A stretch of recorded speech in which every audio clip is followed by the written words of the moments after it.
Friends লুইতপৰীয়া অসমলৈ আপোনালোক সকলোকে স্বাগতম জনাই ভিডিঅ'টো আৰম্ভ কৰিবলৈ লৈছোঁ। আজি ভিডিঅ'টোৰ জৰিয়তে আপোনালোকৰ সৈতে চিনাকি কৰাই দিবলৈ লৈছোঁ এজন বিশেষ ব্যক্তি, যিজনৰ প্ৰতিভা অপৰিসীম।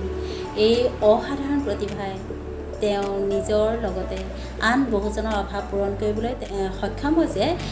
তেখেতৰ এই প্ৰতিভা আপোনালোকৰ সন্মুখলৈ উলিয়াই লৈ যাব খুজিছোঁ। আপোনালোকৰ আশীৰ্বাদ আৰু মৰম পাই তেখেত আৰু আগুৱাই যাব পাৰে। সেই নিমিত্তে আজি মই ভিডিঅ'টো আপোনালোকৰ লগত শ্বেয়াৰ কৰিলোঁ। ভিডিঅ'টো সম্পূৰ্ণকৈ চাব। আহক তেন্তে তেখেতক লগ কৰোঁ। বন্ধু বান্ধৱীসকল, আজি মই এজনক বাটতে লগ পালোঁ। এখন সুন্দৰ চাইকেলৰ সৈতে এগৰাকী ব্যক্তি। তেওঁ এয়া দেখিছে নহয়, তেওঁ চাইকেলখন নিজে তৈয়াৰ কৰি লৈছে। এয়া চাওকচোন কিমান সুন্দৰকৈ চাইকেলখনৰ বেটেৰী লগাই তেখেতে বহু দূৰলৈকে যাব পৰা এটা ছিষ্টেম তেওঁ তৈয়াৰ কৰি লৈছে নিজেই, আৰু তেওঁ সেইখন ব্যৱহাৰ কৰিয়ে বহু দূৰ আগুৱাই যায়। আহকচোন তেখেতৰ সৈতে কথা পাতোঁ। আপোনাৰ ঘৰ ক'ত হয়? কঠীয়াতলীতে।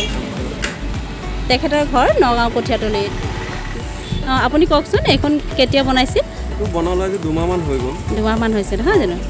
এইটো এবাৰ চাৰ্জ দিলে কমচে কম আপোনাৰ 40 কিলোমিটাৰ যায়। 40 কিলোমিটাৰ যায়। আপুনি ক'ৰ পৰা ক'লৈ অহা যোৱা কৰিছে এইখনৰ সৈতে? এইটো মই তিনিআলিলৈকে গৈছোঁ, কালি নগাঁও গ'লোঁ। নগাঁৱৰ পৰা আহিলোঁ। হয়, মই বস্তুটো অনলাইনত আনিছোঁ। এই বেটেৰী ক'ৰ পৰা লৈছে? বেটেৰী দোকানৰ পৰা লৈ লৈছোঁ। দোকানৰ পৰা লৈছে। ইয়াতে এতিয়া বেটেৰীটো কি ৰাখি দিছে? 2টা বেটাৰী আছে, 2টা বেটাৰী আৰু কণ্ট্ৰলাৰ। এইটো বাইকৰ বেটাৰী হয় নহয়? বাইকৰ বেটাৰী। এইটো নতুনকৈ কিনি ল'ব লগা হৈছে। বেটাৰী 2টা কিনি ল'লেই হ'ল। তাৰপিছত এইখিনি আপুনি নিজে সৃষ্টি কৰিছে? এইটো বস্তু দোকানত বনাই লৈছে আৰু বনাই লৈছে। ভালকৈ মানে বনাম, মই আশা লৈ আছোঁ।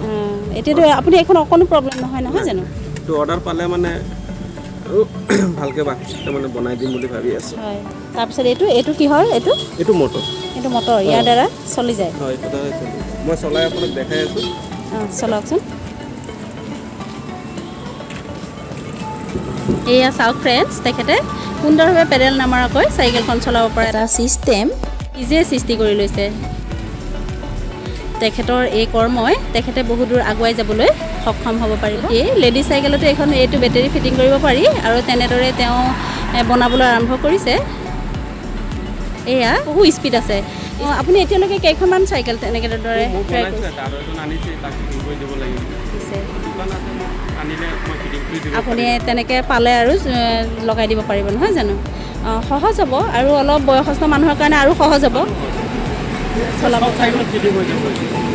ফ্ৰেণ্ডছ, আপোনালোকেও যদি আপোনালোকৰ প্ৰয়োজন হয় তেখেতক যোগাযোগ কৰিব পাৰে। তেখেতৰ ফোন নাম্বাৰটো মই মোৰ ডেছক্ৰিপশ্যন বক্সত দি দিম, আপোনালোকে তেখেতৰ লগত যোগাযোগ কৰিব পাৰে। এয়া চাওক তেখেতৰ দোকানো এইখন। ফ্ৰেণ্ডছ, আপোনালোকেও যদি আপোনালোকৰ প্ৰয়োজন হয় তেখেতক যোগাযোগ কৰিব পাৰে। তেখেতৰ ফোন নাম্বাৰটো মই মোৰ ডেছক্ৰিপশ্যন বক্সত দি দিম, আপোনালোকে তেখেতৰ লগত যোগাযোগ কৰিব পাৰে। এয়া চাওক তেখেতৰ দোকানো মা চাইকেল ষ্ট'ৰ, মেইন কঠীয়াতলী চাৰিআলি ডবকা ৰোডত। আপোনালোকে নিশ্চয় আহিব পাৰিব আৰু তেখেতৰ লগত যোগাযোগ কৰিব পাৰিব। আৰু আপোনাৰ এইটো খৰচ কিমান থাকে এইখন ৰেডি কৰোঁতে? নতুন বনাবলৈ গ'লে 20,000 প্ৰয়োজন নহয় জানো? হ'লেওতো বাইক স্কুটিতকৈ সহজ হয় নহয়? যিসকলৰ অকণ বোলে চাইকেল চলাবলৈ হেঁপাহ থাকে তেখেতলোকৰ বাবে এইখন একেবাৰে সহজ হয়। তেখেতলোকে এইখন ব্যৱহাৰ কৰিব পাৰে। ঘণ্টাত 30 কিলোমিটাৰ এই চাইকেলখনৰ গতিবেগ আছে।